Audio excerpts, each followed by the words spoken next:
கிறிஸ்துவுக்குள் பிரியமான செல்ல குழந்தைகளுக்கு அன்பின் நல்வாழ்த்துக்கள். இன்னைக்கு மே மாதம் 27ஆம் நாள். இன்னைக்கு தேவன் உங்களோட பேசுறதுக்காக ஒரு விசேஷமான பரலோக மன்னாவை கொடுத்திருக்காரு.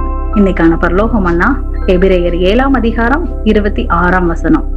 பரிசுத்தரும் குற்றமற்றவரும் மாசில்லாதவரும் பாவிகளுக்கு விலகினவரும் வானங்களிலும் உயர்ந்தவருமாய் இருக்கிற இவ்விதமான பிரதான ஆசாரியர் நமக்கு ஏற்றவராய் இருக்கிறார். அதாவது நம்முடைய தேவைகளை நிறைவேற்றுபவர். அன்பு குழந்தைகளே, இயேசு கிறிஸ்து முழுமையாக பூரணமானவரா இருக்கிறாரு. அதாவது அவரிடத்துல எந்த விதமான குறையும் இல்லை. அவர் மிகவும் பரிசுத்தமானவர். இயேசு இந்த பூமிக்கு வருவதற்கு முன்னே பரலோகத்துல ஒரு பூரணமான ஆவியாக இருந்தாரு அப்படிங்கறத நாம எல்லாருக்குமே தெரியும். அவர் மனிதனாக பிறந்த போதே இந்த பூமியில ஒரு பூரணமான மனிதராகவே வாழ்ந்தாரு. அவர் சிலுவையில மரிச்சு மீண்டும் உயிர் தெழுந்து பரலோகத்தில் உள்ள தம்முடைய பிதாவாகிய தேவனிடத்துல சென்ற போது அவர் தொடர்ந்து ஒரு பூர்ணமானவராகவே இருக்கிறாரு. அவரிடத்துல எந்த பாவமும் இல்லை, எந்த தவறும் இல்லை.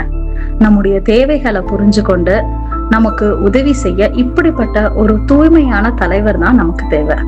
எனவே குழந்தைகளே, இயேசு எவ்வளவு சிறந்தவர் அப்படிங்கிறத நினைச்சு பாருங்க.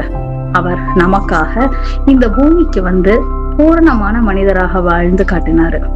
அந்த பரிசுத்தமான இயேசுவை போல நாமும் நல்ல பிள்ளைகளாக வளர முயற்சி செய்யணும். தேவன் நம்மை எப்போதும் ஆசிர்வதிப்பாரு. செல்ல குழந்தைகளே, இந்த மன்னாவை இன்னும் தெளிவாக புரிஞ்சுக்க உங்க பைபிளை எடுத்து எபிரேயர் 5ஆம் அதிகாரம் 9ஆம் வசனத்தை வாசிங்க. இன்னைக்கு ஃபுல்லா பரிசுத்தமான இயேசுவை போல நாமும் நல்ல பிள்ளைகளாக எப்படியெல்லாம் வாழலான்னு மனசுக்குள்ள தியானம் பண்ணுங்க. ஓகே குட்டீஸ், இன்னைக்கு இந்த மன்னாவோட சந்தோஷமா இருங்க. இன்னைக்கு நைட்டு ஒரு சூப்பரான வேதாகம கதையோட நாம சந்திப்போம். எப்பவுமே தேவனுக்கும் கிறிஸ்துவுக்கும் பிடிச்ச சமத்து பிள்ளைகளா இருங்க.